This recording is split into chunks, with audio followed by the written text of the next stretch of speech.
and thus the literally less magnanimous and powerful and great and close to the divine you can be, right? And this version of the story, we'll make a video about it more in detail, because I find it terribly fascinating, right? So because it could mess up also with what our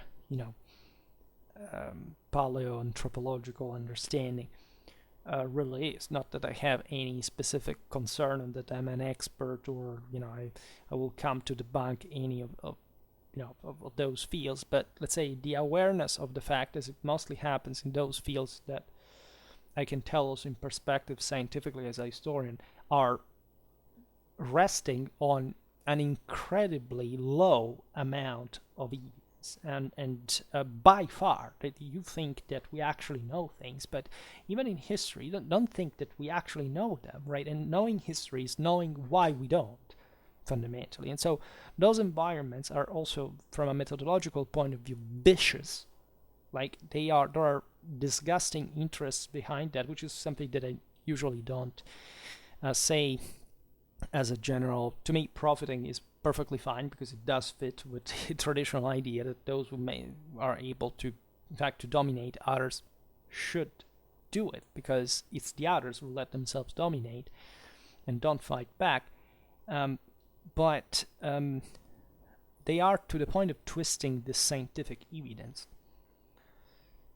And I know better also because I've read a bunch of things about prehistoric warfare, and I don't have enough time for those things, because they are in fact that viciously ideological, because basically they become a matter of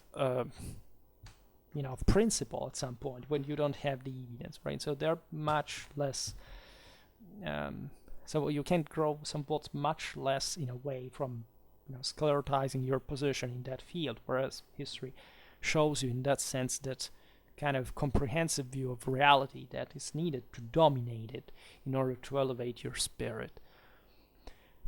The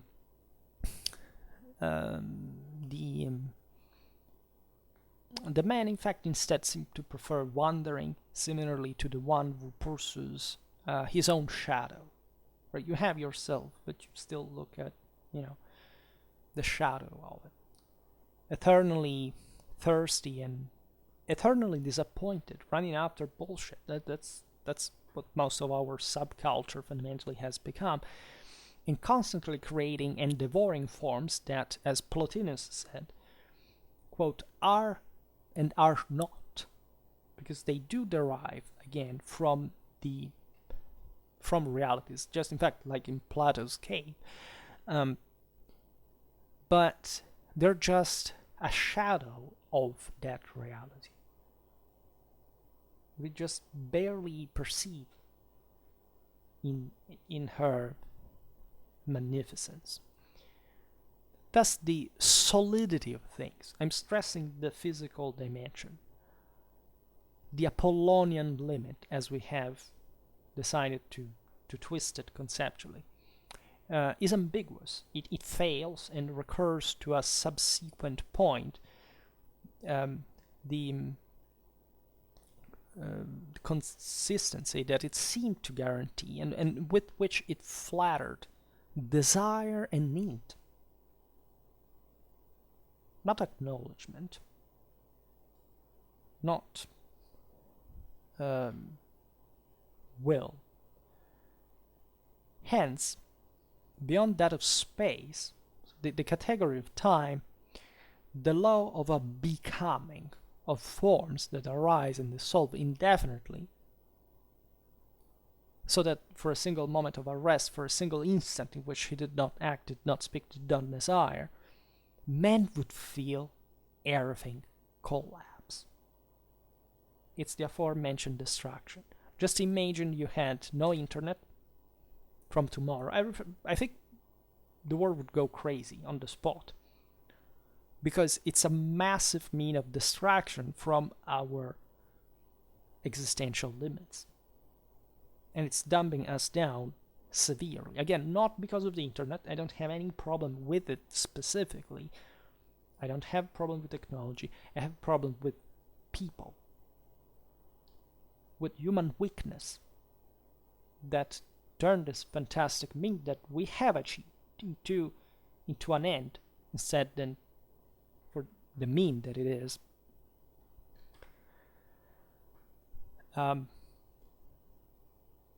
Consider properly this aspect of time and space as the strong affirmation of the fall itself. Think about the time and the space of myth. There ain't any of them in a true sense in the myth. Just think of how people lived up to, a few hundred years ago. They carried out individually much more. But to them, time and space were more relative than to us, right? At least we are paranoidly anchored to them. We need our specific routine. We need to know at which time that post was written, when the news came about if we always check the news feeds whether something happened or not, and say, for now, for today, right? Maybe there will be the worst thing possible happening in a few time, but for now, right? I just found my little shelter, and then whatever will happen in the future, well, it will be the future. It won't be anything that I am responsible for, that I can dominate or I can transcend in an imperial sense. No, it's just me passively leaving this over my skin and becoming ever smaller in the process, in front of it all. This does reflect on the body as well, because also the kind of lifestyle that derives from it is somewhat regressive. It's the same reason why so many people today are obese. They suffer of mental diseases, because this is essentially our involution. It's a worsening of the situation. You see, even mental disease, we see it as today they are increasing. Okay, first of all, we are treating as mental diseases people's caprices that are just in fact paranoidly harming themselves. But in a sense, we assume that there is a fixed mental state that is supposed to have been around at least for long enough, and that now things are changing for the worse. Things have consistently been changing for the worse since ever, in an individual, in a qualitative sense. I mean, the fact of for example, not being able to retain so much, such a view of the world, and not being able to pursue it in a way that, again, we cannot materially measure, is to us the measure that we would be allegedly more advanced than people in the past. And that relativistic take, of course, doesn't mean to deny, as I was saying before, that civilization and technology and everything are the product of an accomplishment. This had to be built on Earth after the fall, so there is a linear process from there on. But I'm talking specifically about the awareness of the motivational aspect, and the fact that we may turn this all into a disaster more quickly than not, solely because the mass will have essentially wiped itself again.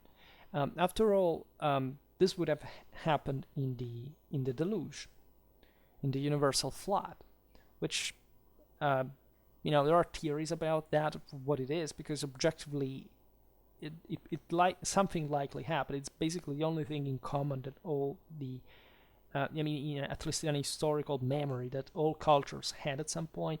We do think that something like the Ice Age terminated 11,000 years ago because of an asteroid hitting, causing this massive disruption.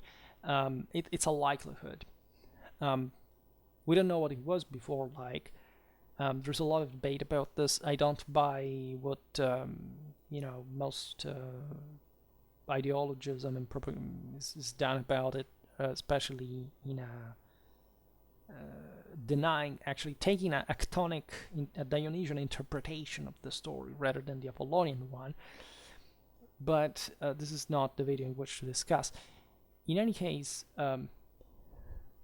we are witnessing such individual weakening over time, which is a moral weakening, right? And this, and those who deny this, it's because they have again decided to distract themselves with some kind of dogmatic morals that actually does not apply to this. We found the way to improve ourselves. We always have the possibility of doing it, but we are hardly caring about it. It's just like knowledge. Nobody has ever been so showered in knowledge like this in the history of mankind. Retaining that knowledge has nothing to do with that degree. And I think it's pretty evident in front of us. The kind of attraction, kind of, lack of attention, even declining of IQ from seemingly 1975, from the previous generations, it had been steadily increasing. In any case, this confidence among things, forms, and idols is as ghostly, in fact, as that of a sleepwalker walking to the edge of an abyss. And the abyss is always there. Again, doom is always behind the corner. However, this world may not be the last resort. In fact, having no root in anything else, since only the I is responsible in keeping the causes within himself, he has in principle, the possibility of resolving all these issues. Thus, it's attested a tradition concerning the great work, right? The creation of a second tree of life. This is essentially what those who have preserved tradition over the centuries have always, sought to kind of doing, which was the purpose actually of all the great empires of the past. I mean, we have all studied Roman history at school, but none of us ever taught us the fact that what the Romans were trying to do and accomplish by a certain degree in Augustan times were representing the Golden Age, right, and succeeded more than any other empire before or after, for that matter. And the things I'm telling you, right, I don't want to sell you anything, or that this channel has never been about any of that, and I'm never going to do it for any reason. But let's say the entire point of this vision, right, I just would like to make you aware of the fact that it's not, again, an invention. But this thing is attested through a very important tradition that you can find through Platonism, through some great medieval philosophers, through some kind of Hermetism in the Renaissance period, etc. There is, for example, The Magical World of the Heroes is a book. I don't know what the first edition was, but the second was in Milan in 1605 by Cesare della Riviera, where this task, right, of creation of a second tree of life was associated with what is commonly thought as magic, and there is, magic too is believed to be at least something that normally has nothing to do with what it's commonly believed to be. Fundamentally, magic today is being used in a communistic, anti-clerical, feministic sense to say down with the ancien regime establishment of the terrible obscurantistic Christian Middle Ages. That's complete bullshit, and it's not really magic is not really first of all the exact word, but it's most people fundamentally associate it just to that, and it's a completely different thing that, again, mostly nobody ever talks about, and it has to do with what we call the magical tradition in a kind of traditional rather than folkloristic term, and also with the Hermetic one. And we will probably start talking about it at some point, more in depth, especially if you're interested, because I am acknowledging these things on my own, but from a while. But I don't, you know, I want to make content that has also useful purpose, and it could be quite interesting. Telling the truth, I wouldn't be posting often about these things, but it seems to me to be relevant enough, in fact. But after this huge premise, I think it's important to discuss the so-called way of the left hand, and the Dionysian, and what we in fact have somewhat opposed to the Apollonian in just a dichotomic, hypothesized, sclerotic categorical way without properly understanding the meaning of. As I said, I already made videos about this topic, and so you can check that out. But it's deeply intertwined with what we were discussing up to now, because it involves the courage to tear off the veils and masks with which at least those who have fallen in love with the Apollonian hide the original reality, right? To transcend forms, to get in touch with the elementary nature of a world in which good and evil, divine and human, rational and irrational, right and unfair no longer make any sense. Because, yes, we have been trying to comfort ourselves in that kind of fake moralism by saying, for example, I'm Christian, or I am whatever. I'm even maybe an atheist, I'm a communist, I'm whatever. And thus I am the right side, the one of the pure, of the brave, and the free. And the rest is enemy to me, and it doesn't, I don't need it. I would like to cancel it. We live in times of cancel culture. And also of a great, as you know, political factionalism and division and incommunicability.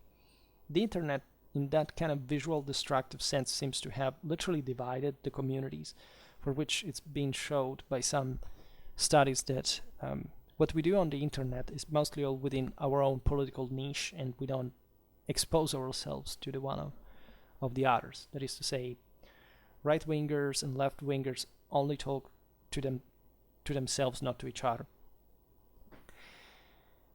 Thus, the idea that there is an absolute right and an absolute wrong, and that these things sclerotize to the point that you don't need them in function of one another, is exactly the death of not just of divinity, but of any trace of humanity.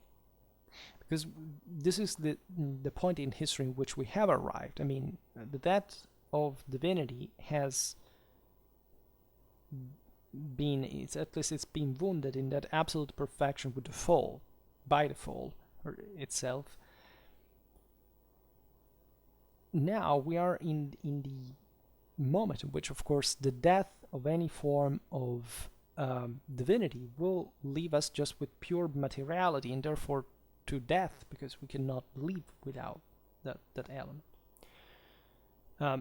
Old tradition knew that Apollonian and Dionysian were both needed at the same time, in the hierarchical way that we've done before. So of course this doesn't mean that left and right are the same thing at all, and that's why I'm right, for instance, because there is an Apollonian value in that, and it's obvious. But first of all, you cannot deny the fact that your materiality, your corporality, and your everything that derives from it in a broader chthonic sense, Dionysian sense, is the left, or at least what we call that. And we, after all, boost ourselves in that abyss, through that abyss, by realizing that only how as deep as we can fall into it, we know what it means to appreciate the vertical dimension, and not sclerotizing the thing between left and right, because it's as if more than falling down, let's say, that we hardly can appreciate if, in fact, we don't have an horizontal division. We were just fixated on this one. And so it's as if, you were complaining on a falling plane. We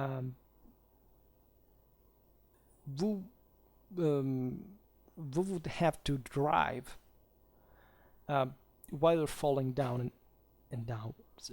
But in a process in which, as if in the process you were just becoming dumber and dumber the lower the altitude, some kind of this sense. So the Dionysian way is terrifying, because all the pictures I inserted here today, for example, embody this principle in the empiric way that in fact our cultures have described historically in the way you've seen, and that, as you have understood also through some of the pictures, have to do with the same Apollonian element. The aforementioned idea of possessing the female deity of war has to do with the Philcia, the Valkyrie, the Victoria, and all these things. And so divine transfiguration and divine glory, the Holy Ghost, and so on. The ghost, that's what we're talking about. And Dionysianism, the Dionysian in general, the same entails knowing how to bring to the apex everything from which the original terror is exasperated, and which our naturalistic and instinctive being does not want. As we were saying, if you don't challenge yourself, you cannot know how much you're worth.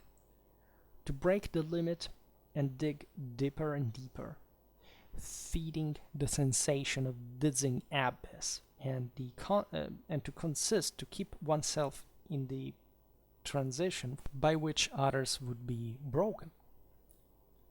Thus testing also what you're really made of in this hierarchy of values, and how much you can assess whether what you've been doing so far is the right thing in spite of all.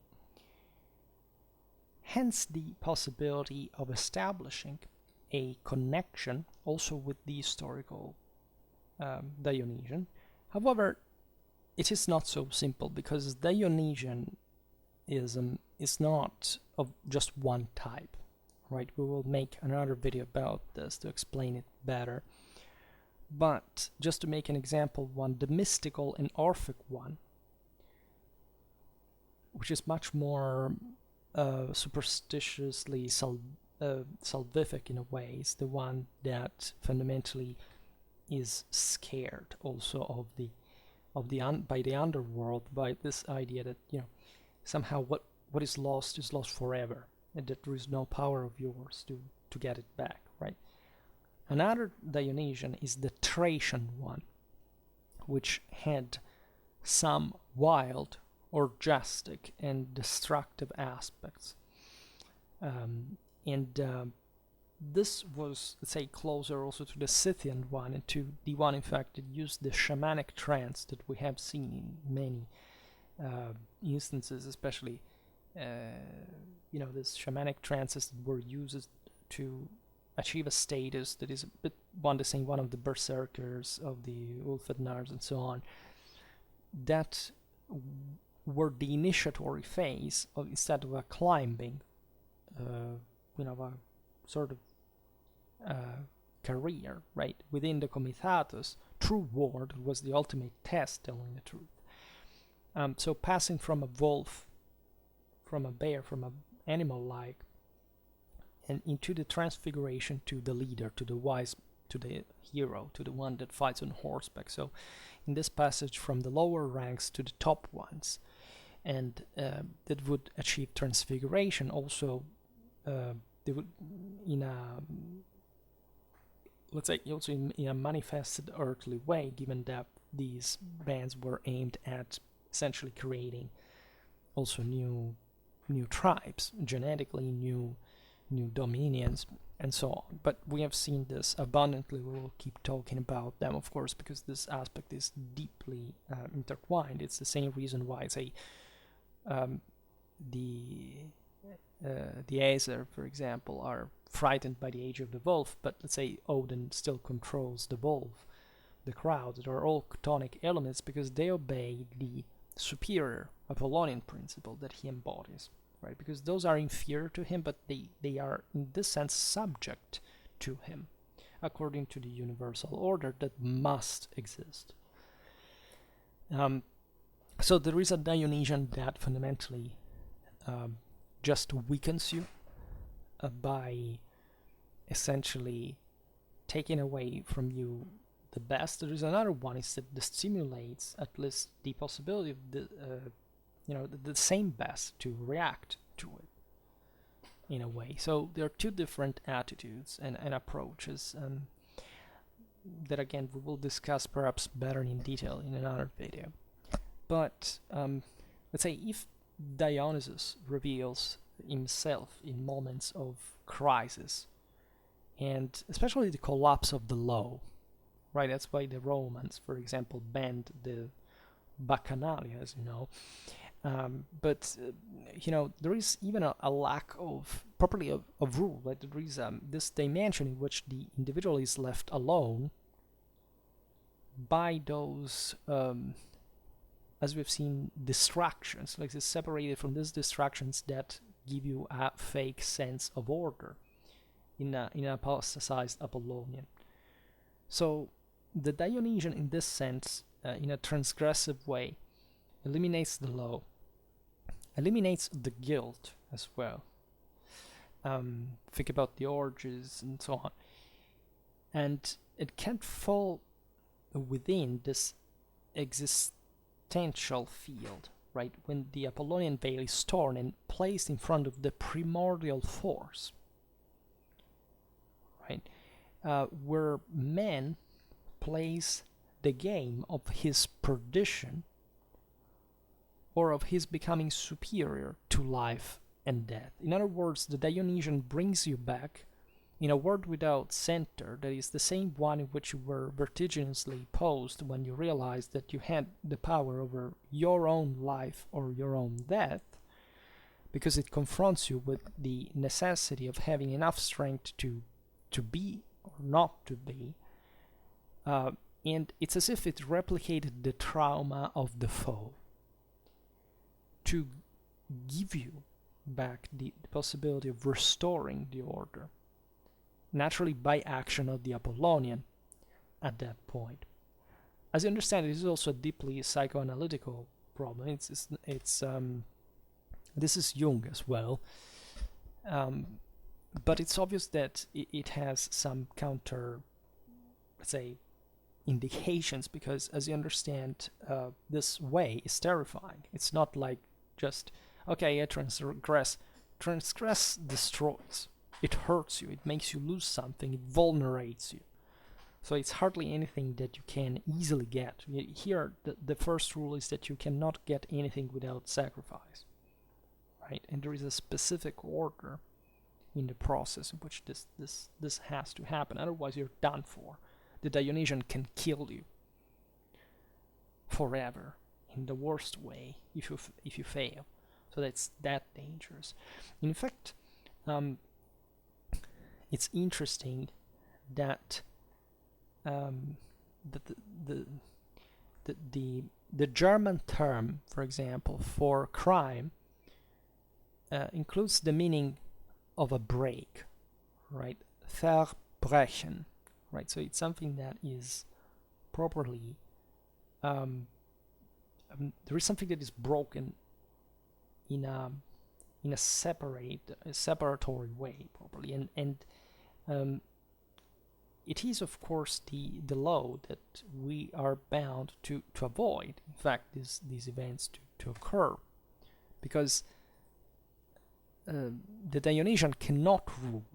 That's what the Romans, who were strongly Apollonian, destroyed the Bacchanalia, even though later on in the empire this kind of more Eastern cults came to reinvigorate, especially with the spread of the masses, etc., and the lack of standards, that kind of way too. But we're talking about the 3rd century BC, so early enough to be say, still comparable with that broader achievement, and eventually the Roman Empire would obtain.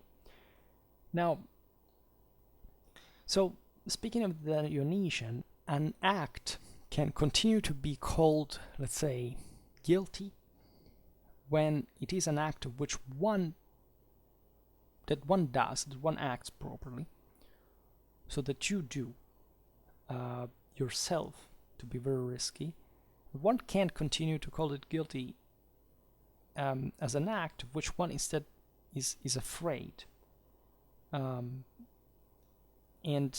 that one does not feel that one can assume absolutely, right? Therefore, one fails to it, right? That unconsciously we judge to be something too strong for us. This aspect is extremely relevant because you understand, as we were saying before, that you're replicating the trauma of the fall. In other words, one accepting that you have command over something is very risky. You have an enormous responsibility. But at the same time, you can say, okay, I will take the responsibility because I'm enough. Even if it entails a risk of fail.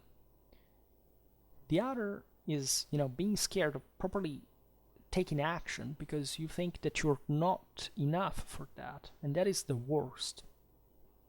Because it means that you basically doom yourself without giving your own divinity any chance. Your divine element, at least, and so through which and that act would in any case improve your force, your strength. So what does this mean? It means that an active, positive guilt has something transcendent about it. Right, Novalis, at the end of the 18th century, wrote, "When men wanted to become God, he sinned as if this were his condition." In other words, what you again can control, can even in a negative fashion, can make you become more, because it can awaken within you still the positive force that it is necessary to actually maintain control on it. And that's the Apollonian kicking in.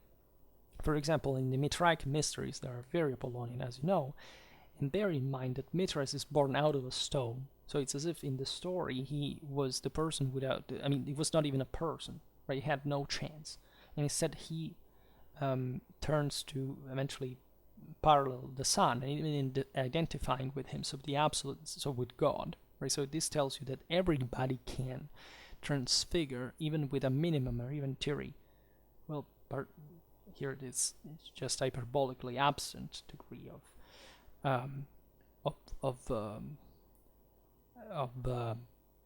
divinity, say of divine element.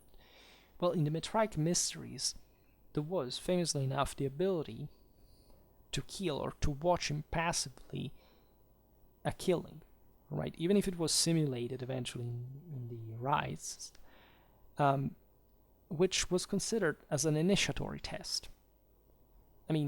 What is scarier than death, right?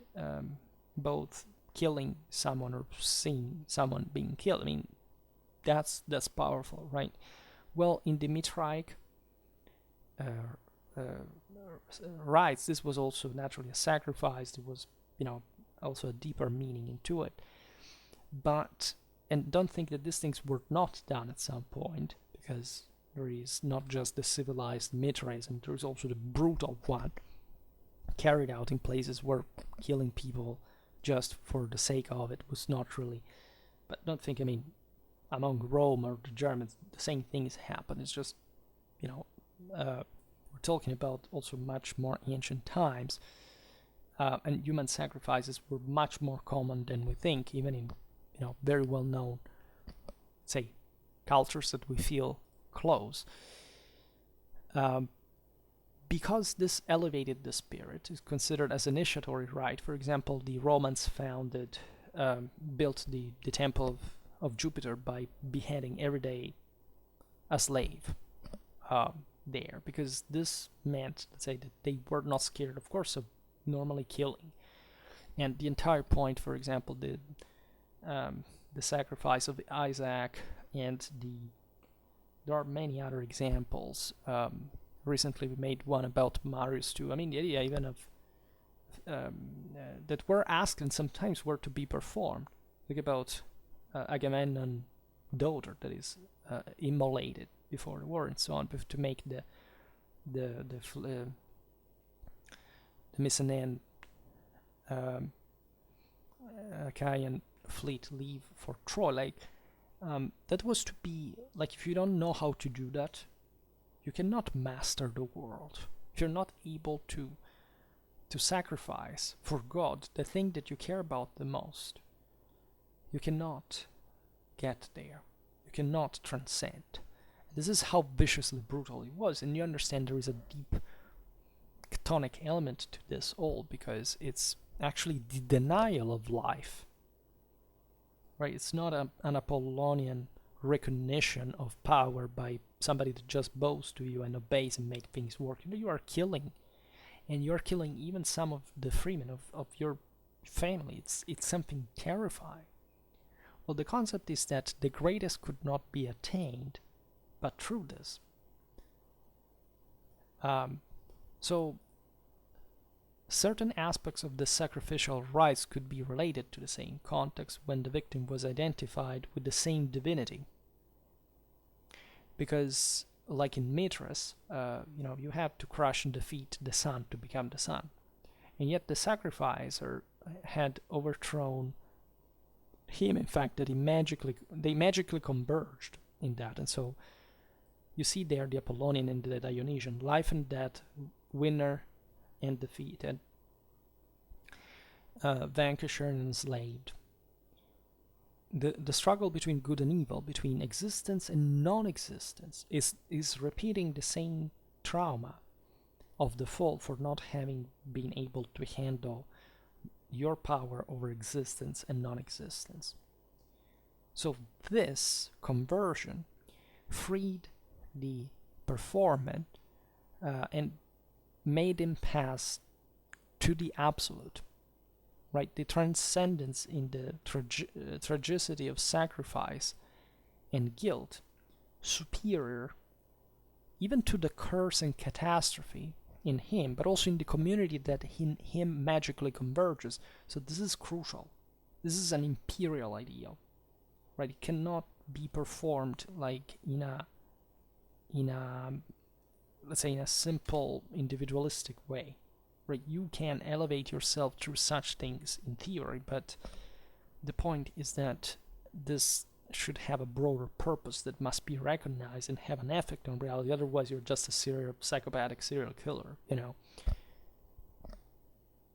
But the act can also, in fact, bring about oneself in some varieties of the initiatory death. I mean, you have to start from somewhere. To do violence to life itself in the evocation of something elementary was part of those, again, initiatory rites of the war bands. I mean, after all, even in battle, the initiates, the younger people, the quickest ones, these ones that would have also to go fight just with a bear, wolf skin, and so on, had to skirmish in the front lines, had to prove that they had to kill somebody, and to be exposed to this Dionysianly extremely risky, extremely incautious, and anti-Apollonianly, in fact, imprudent way in front of the enemy ranks, naked, without armor.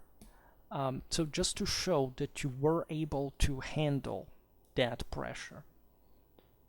Because if you couldn't, how could you ever be, even as a single fighter, as you understand, as a single guy running back and forth between the front lines, how could you even be a leader of men that, contrarily to what we are habituated to think like, have actually and magnitudinally the greatest pressure of all people in war, including the one killed in the front line?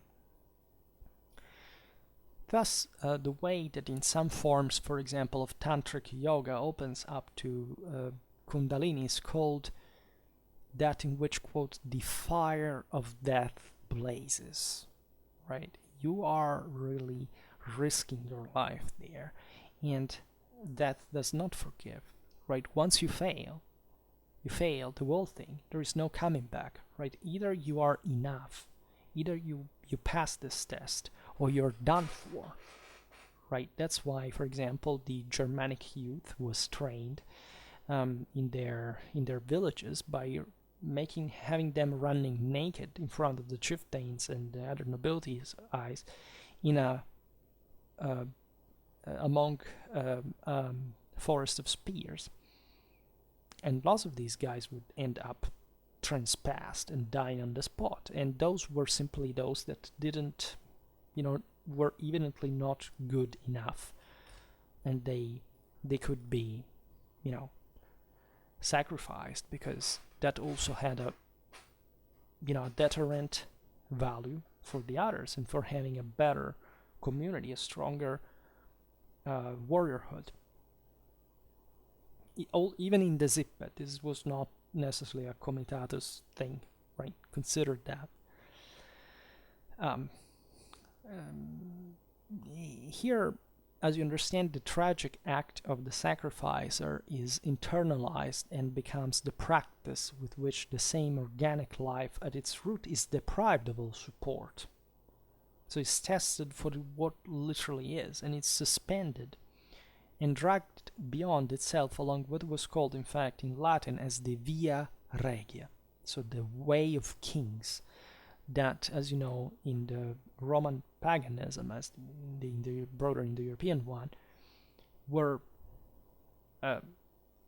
rulers and priests at the same time. In fact, as kings proper in archaic Rome, but also in these. This was true also in the Sushumna, for example. It was it's considered the way of the known as the devourer of time. Here, even time was fundamentally annihilated, because it's just like the Big Bang. You have this massive explosion before that the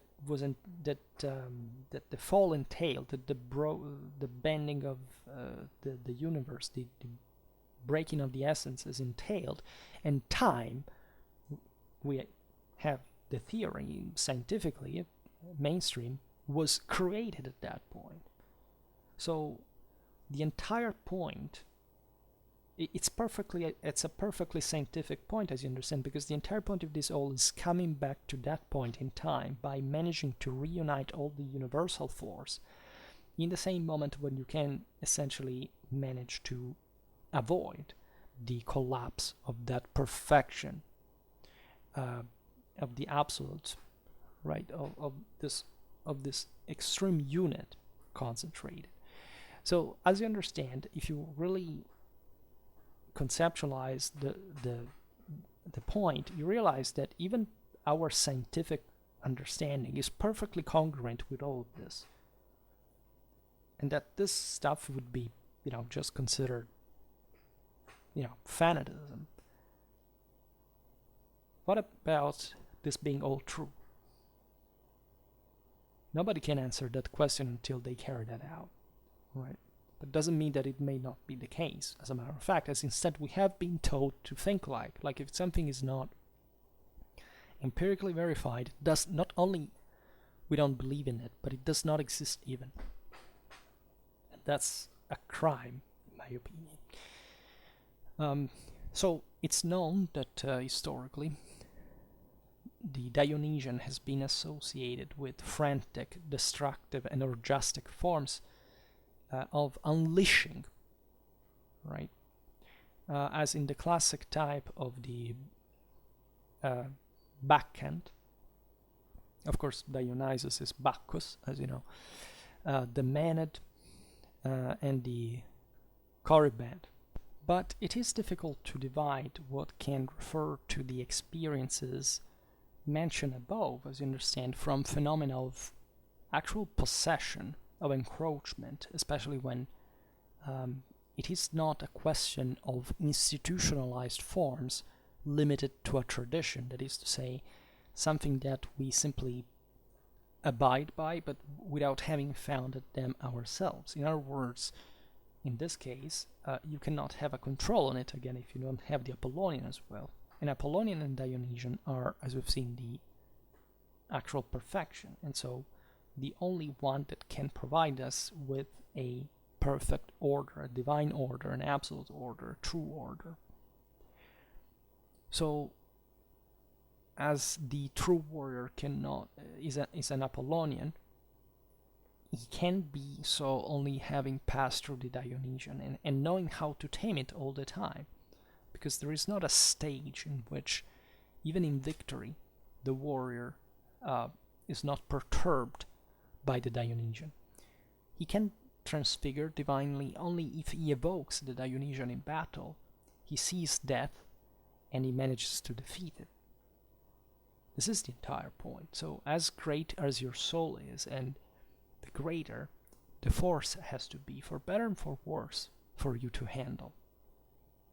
So that's why it's completely nonsensical to pretend to have a safe space or a reality that always remains like the one it is, and pretending that there is a good order that is never challenged and for which you don't have to make an effort, for which you don't have to take a risk or pretend that it's going just to be predictable.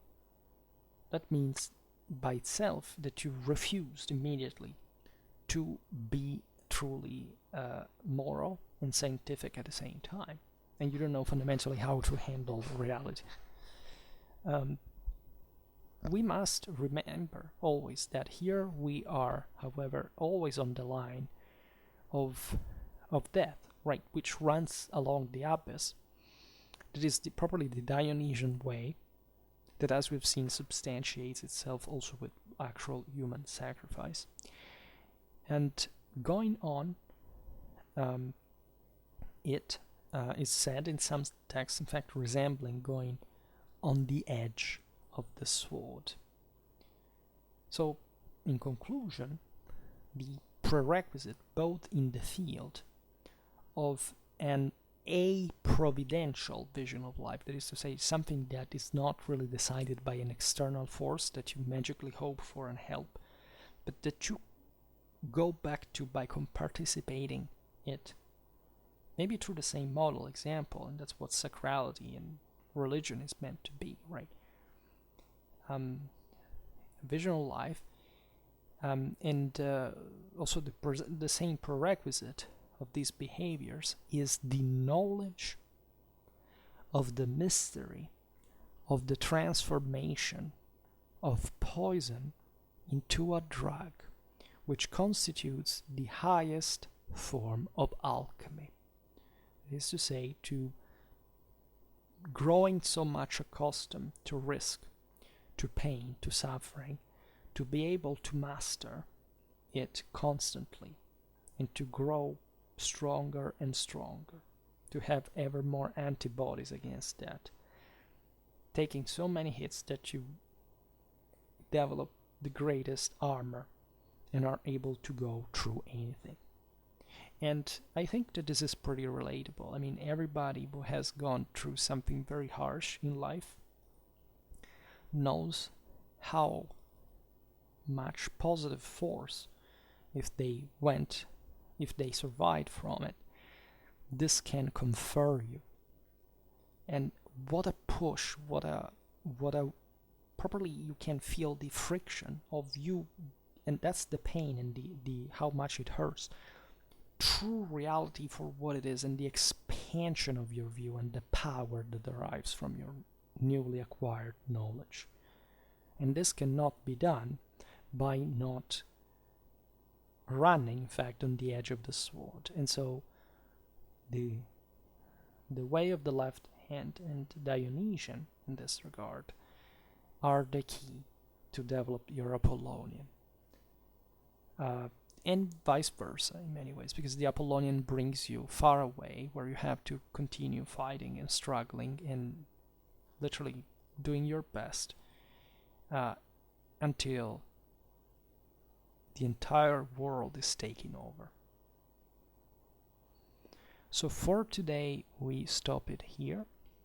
I just hope that you enjoyed this video. If you did, please share it, otherwise leave a like or subscribe to my channel if you're interested in my upcoming content. And for now, I thank you heartily for listening to me. I wish you a nice time and see you next time. Bye.